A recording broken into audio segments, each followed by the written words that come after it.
Good morning, dear students. இப்போ நம்ம company secretary ப்ராக்டிஸ்ங்கிற சப்ஜெக்டில் ப்ரீவியஸ் கிளாஸில் என்ன பார்த்தோம் அப்படின்னா லயபிலிட்டிஸ் ஆஃப் கம்பெனி செக்ரட்டரிங்கிறத பார்த்தோம்.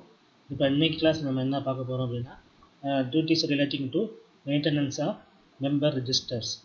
அந்த கம்பெனியில் இருக்கக்கூடிய மெம்பர்ஸ் டீட்டெயில்ஸ் வந்து என்ன செய்யணும் அப்படின்னா கண்டிப்பான முறையில் ரிஜிஸ்டர் பண்ணி வைக்கணும். எப்போ அப்படின்னா கம்பெனி இப்போ செயல்பட ஆரம்பிச்சாச்சு, ரிஜிஸ்ட்ரேஷன் பண்ணி எல்லாமே இது செயல்பட ஆரம்பிச்சாச்சு அப்படின்னா அதில் வந்து அதை செய்ய போகிறோம் அப்படின்னா அந்த கம்பெனியில் உள்ள மெம்பர்ஸோடைய டீட்டெயில்ஸ் எல்லாமே என்ன செய்யணும், ரெக்கார்ட் பண்ணி வைக்கணும். தனியாக என்ன இருக்குது ஒரு ரெஜிஸ்டர் வந்து கண்டிப்பான முறையில் மெயின்டைன் பண்ணணும். இப்போ என்ன செய்யலாம் அப்படின்னா கம்பெனிஸ் வந்து என்ன செய்யலாம், ஷேர் வெளியிடலாம், டெபஞ்சர்ஸ் வெளியிடலாம், அப்புறம் கிரெடிட்டார்ஸ் அவங்களோட கடன் வாங்கலாம். இந்த மாதிரி இருக்கும்போது என்ன செய்கிறாங்க அப்படின்னா கம்பெனிக்கு அவங்க புதுசாக மெம்பராக வர்றாங்க அப்படிங்கிறப்ப அவங்களோட டீட்டெயில்ஸ் கண்டிப்பான முறையில் நம்ம என்ன செய்யணும் அப்படின்னா ரெஜிஸ்டர் பண்ணி வைக்கணும். இப்போ ஷேர் ஹோல்டர்ஸ் இருந்தாங்க அப்படின்னா அவங்களுடைய டீட்டெயில்ஸ் எல்லாமே என்ன செய்யணும், ரெக்கார்ட் பண்ணி வைக்கணும். டிபெஞ்சர் ஹோல்டர்ஸ் வர்றாங்க அப்படின்னா மெம்பராக வர்றாங்கன்னா அவங்களோட டீட்டெயில்ஸ் என்ன செய்யணும், ரெக்கார்ட் பண்ணி வைக்கணும். கிரெடிட்டார்ஸ் அப்படின்னா அவங்க யார் யார் எவ்வளோ கடன் வாங்கியிருக்கோங்கிறத தனியாக என்ன செஞ்சுக்கணும், டீட்டெயில்ஸ் வந்து கண்டிப்பான முறையில் ரெக்கார்ட் பண்ணி வைக்கணும். இப்போ நம்ம அதில் என்னென்னலாம் ரெக்கார்ட் பண்ண போகிறோம், அவங்ககிட்ட வாங்கக்கூடிய டீட்டெயில்ஸை நம்ம என்னென்னலாம் ரெக்கார்ட் மெயின்டைன் பண்ண போகிறோம். ஃபஸ்ட்டு என்ன அப்படின்னா நேம். ஷேர் சர்டிஃபிகேட் யார் நேமில் இஷ்யூ பண்ணியிருக்குமோ அவருடைய நேம் வந்து கண்டிப்பாக அதெல்லாம் மென்ஷன் பண்ணணும். அதுபோக அவருடைய ஃபாதர் நேம் என்ன, சப்போஸ் அவங்க ஒய்ஃப் நேமில் வாங்குறாங்க அப்படின்னா அவங்க ஹஸ்பண்ட் நேம் என்ன அப்படிங்கிறது என்ன செய்யணும், அதில் மெயின்டைன் பண்ணணும், ரெக்கார்ட் பண்ணணும். அதே மாதிரி என்னது ஆக்குபேஷன், என்ன வேலை பார்க்குறாங்க அப்படிங்கிறது என்ன செய்யணும், அதில் ரெக்கார்ட் பண்ணணும். அதே மாதிரி சப்போஸ் ஷேர் வந்து மைனர் நேமில் வாங்குறாங்க அப்படின்னா மைனர் நேமில் வாங்கும்போது அதுக்கு வந்து கண்டிப்பான முறையில் என்ன செஞ்சுருப்பாங்க, கார்டியன் நேம் வந்து என்ன செஞ்சுருப்பாங்க, கொடுத்துருப்பாங்க. கார்டியன் நேம் வந்து கொடுத்துருப்பாங்க.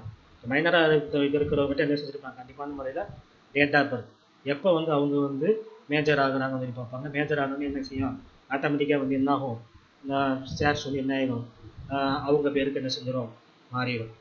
அப்போ அதில் வந்து என்ன செஞ்சுருப்பாங்க அப்படின்னா டேட் ஆஃப் பர்த் வந்து கண்டிப்பான முறையில் கேட்டிருப்பாங்க.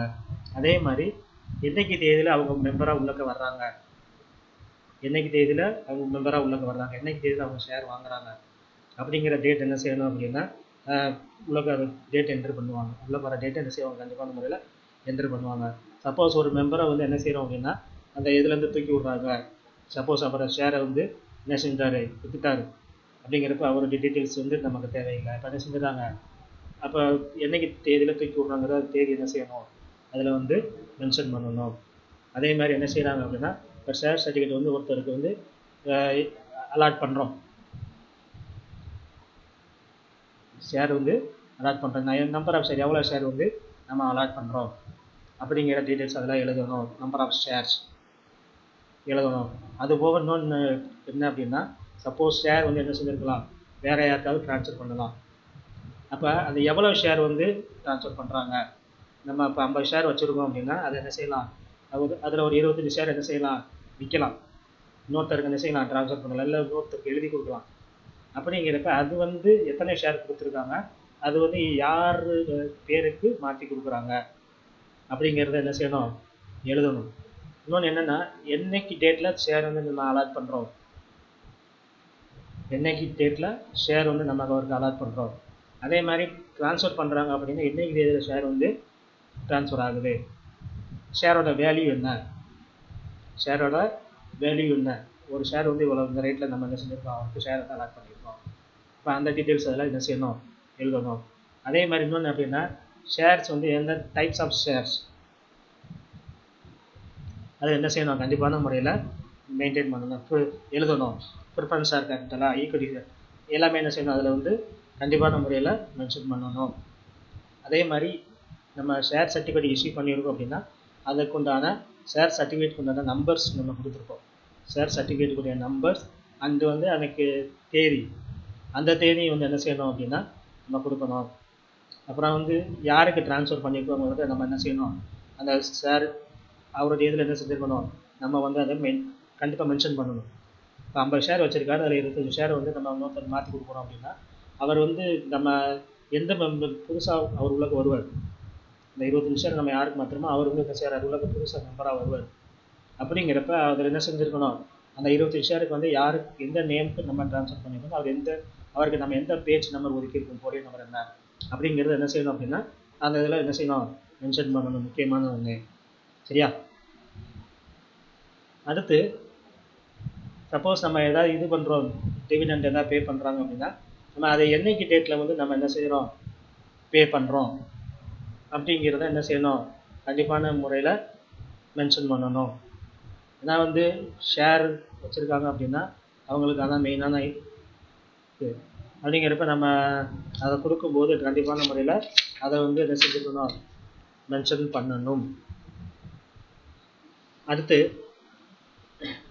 எவ்வளோ கடைசியாக வந்து ட்ரான்ஸ்ஃபர்லாம் பண்ணது போக கடைசியாக எவ்வளோ ஷேர் இருக்குங்கிறது என்ன செய்யணும் அதில் கண்டிப்பான முறையில் கொடுக்கணும். எவ்வளவு இப்போ 50 ஷேர் வச்சுருக்காரு, 25 ஷேர் கொடுத்தாச்சு அப்படின்னா மிச்ச ஷேர் எவ்வளோ இருக்குது, 25 ஷேர் அப்படிங்கிறது கண்டிப்பாக என்ன செய்யணும் அந்த அவருடைய ரிஜிஸ்டரில் கண்டிப்பாக மெயின்டைன் அதை குறித்து வைக்கணும். அதே மாதிரி இப்போ ஷேர் வந்து ஒருத்தர் வாங்குறாரு அப்படின்னா அவர் யார் மூலமாக ஷேர் வாங்கியிருக்காரு அப்படிங்கிறது என்ன செய்யணும் மென்ஷன் பண்ணணும்.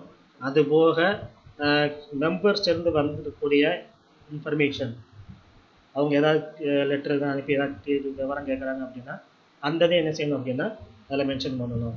ஏன்னா வந்து அப்போ தான் என்ன செய்யும் இவங்க வந்து இந்த மாதிரி டீட்டெயில்ஸ் கேட்டிருக்காங்க, நம்ம அவங்களுக்கு என்ன செஞ்சுருக்கோம் இந்த மாதிரி பதில் அனுப்பியிருக்கோம் அப்படிங்கிறத என்ன செய்யணும் அவருடைய ரிஜிஸ்டர் என்ன செஞ்சிடும் நம்மளுடைய பேஜில் நம்ம என்ன செய்ய போகிறோம் ரெக்கார்ட் பண்ணி வைக்க போகிறோம். இதெல்லாம் வந்து என்ன அப்படின்னா இப்போ ஷேர் ஹோல்டர் சம்மந்தமாக நம்ம என்ன செய்ய போகிறோம் ரிஜிஸ்டர் வந்து நம்ம அவருடைய டேட்டாஸ் வந்து என்ன செய்ய போகிறோம் மெயின்டைன் பண்ண போகிறோம். இது வந்து கண்டிப்பான முறையில் செக்ரட்டரியேட் டியூட்டிஸ். இதே மாதிரி என்னென்னா ஷேர் ஹோல்டர்ஸ்க்கு இது மாதிரி டிபெஞ்சர் ஹோல்டர்ஸ்க்கு என்ன செய்யலாம் டீட்டெயில்ஸ் வந்து என்ன செஞ்சுருப்பாங்க ரெஜிஸ்டர் பண்ணி வச்சுருப்பாங்க. அதே மாதிரி கிரெடிட்டார்ஸ் அவங்க வந்து என்ன செஞ்சுருப்பாங்க கண்டிப்பான முறையில் ரெஜிஸ்டர் பண்ணி வச்சுருப்பாங்க. சரிங்களா? ஓகே. இப்போ நம்ம அடுத்து வந்து என்ன அப்படின்னா இதோட இந்த சப்ஜெக்ட் வந்து இந்த சாப்டர் வந்து ஓவர். இப்போ நம்ம அடுத்து வந்து என்ன செய்ய போகிறோம் அப்படின்னா உங்களுக்கு வந்து ஒரு 20 அசைன்மெண்ட் கொஸ்டின்ஸ் கொடுப்பாங்க. அது வந்து அங்கே லிங்க் அனுப்புவாங்க அந்த நேரத்தில். நீங்கள் அதில் போய் என்ன செய்யணும் அப்படின்னா நீங்கள் அந்த 20 கொஸ்டின்ஸ்க்கு வந்து என்ன செய்யணும் ஆன்சர் பண்ணணும். அதுக்கு என்ன செய்வாங்க அசைன்மெண்ட் மார்க் என்ன செய்வாங்க போடுவாங்க. இப்போ நீங்கள் உங்களுக்கு மெட்டீரியல்ஸ் வந்து என்ன செய்வாங்க அப்படின்னா இப்போ இது ஆரம்பிக்கிறதுல உங்களுக்கு என்ன செய்வாங்க கண்டிப்பான முறையில் கையில் கொடுப்பாங்க. மெட்டீரியல் வந்து உங்களுக்கு கைக்கு வந்து சேரும். நீங்கள் என்ன செய்யுங்கன்னா அப்பப்போ என்ன செஞ்சுக்கலாம் இப்போ ஒவ்வொரு இதாக நீங்கள் பார்க்குறப்ப 10 இது ரெடி பண்ணியிருக்கோம். ஒவ்வொரு வீடியோவை பார்த்து என்ன செஞ்சுக்கலாம் அப்படின்னா நீங்கள் வந்து மெட்டீரியல்ஸ் வந்து என்ன செஞ்சுக்கலாம் படித்து பார்த்துக்கலாம். படித்து பார்த்துட்டு நீங்கள் என்ன செஞ்சுக்கலாம் அந்த 10 இது முடிஞ்ச பிறகு 10 வீடியோ அனுப்பின பிறகு என்ன செய்வாங்க உங்களுக்கு அந்த அசைன்மெண்ட் கொஸ்டின்ஸ் வந்து அவங்க லிங்க் அனுப்புவாங்க. நீங்கள் நேரம் என்ன செஞ்சுக்கலாம் அப்படின்னா அதை வச்சு நீங்கள் அந்த மெட்டீரியலை வச்சு என்ன செய்யலாம் படித்ததை வச்சு என்ன செஞ்சுக்கலாம் அசைன்மெண்ட் என்ன செஞ்சுக்கலாம் எழுதிக்கிடலாம். Okay, thank you.